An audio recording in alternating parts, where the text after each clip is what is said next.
अगर आपको एक डॉक्टर बना दिया जाए और आपके सामने दो लोग लाए जाएं, एक बच्चा और एक बुजुर्ग, दोनों की सांसें उखड़ रही हैं और आपके पास सिर्फ एक जिंदगी बचाने का सामान है, आप किसे चुनेंगे?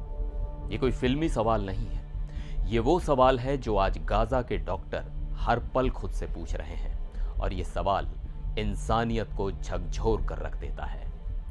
आज हम बात करेंगे गाजा शहर की, जहां के अस्पताल अब सिर्फ इमारतें नहीं बल्कि बेबसी, दर्द और मुश्किल फैसलों के सेंटर बन चुके हैं।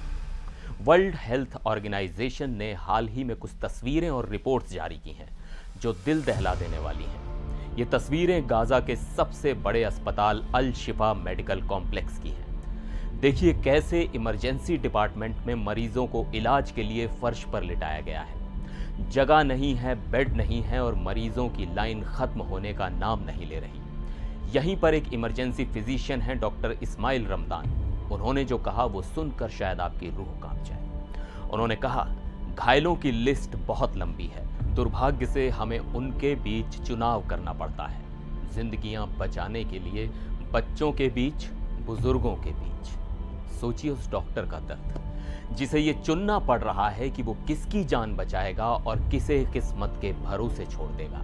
ये सिर्फ एक अस्पताल की कहानी नहीं है। गाजा शहर के अल रंतिसी चिल्ड्रन हॉस्पिटल में हालात और भी खराब हैं। यहाँ बच्चों के आईसीयू में डॉक्टर संसाधनों की भयानक कमी से जूझ रहे हैं। न जरूरी दवाइयाँ हैं, न एमआरआई मशीन जैसी क्रिटिकल मशीनें।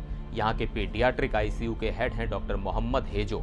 वो बताते हैं कि वो और उनका स्टाफ एक भयानक साइकोलॉजिकल प्रेशर से गुजर रहे हैं। डॉक्टर हेजो पूछते हैं कि हम फोकस नहीं कर पा रहे, हमें समझ नहीं आ रहा कि ध्यान कहाँ लगाएं। क्या अपना ध्यान मरीजों पर रखें या घर पर मौजूद अपने परिवारों पर, जिनकी हमें कोई खबर नहीं। ये वो डॉक्टर हैं जो दूसरों के बच्चों को बचाते बचाते ये भी नहीं जानते कि उनके अपने बच्चे सुरक्षित हैं भी या नहीं। अब सवाल उठता है कि गाजा में हालात बने कैसे।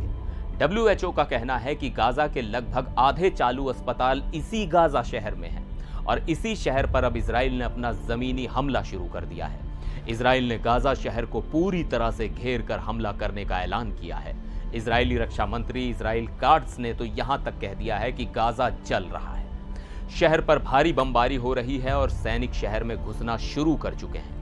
इस हमले से पहले यहां करीब 10 लाख लोग रहते थे। इजरायली सेना के मुताबिक चेतावनी के बाद लगभग 3.5 लाख लोग अपना घर बार छोड़कर जा चुके हैं। जो तस्वीरें आ रही हैं वो दिखाती हैं कि लोग अपनी गाड़ियों पर गद्दे और जरूरी सामान लादकर अनजाने भविष्य की ओर भाग रहे हैं। और इस पूरे मामले में एक और बड़ी बात सामने आई है। जिस दिन इजराइल ने यह हमला शुरू किया, उसी दिन United Nations human rights council द्वारा बनाए गए स्वतंत्र एक्सपर्ट्स ने इजराइल पर गाजा में नरसंहार यानी जेनोसाइड करने का आरोप लगाया। हालांकि इजराइल ने इस रिपोर्ट को तोड़ मरोड़ कर पेश की गई झूठी रिपोर्ट बताकर खारिज कर दिया।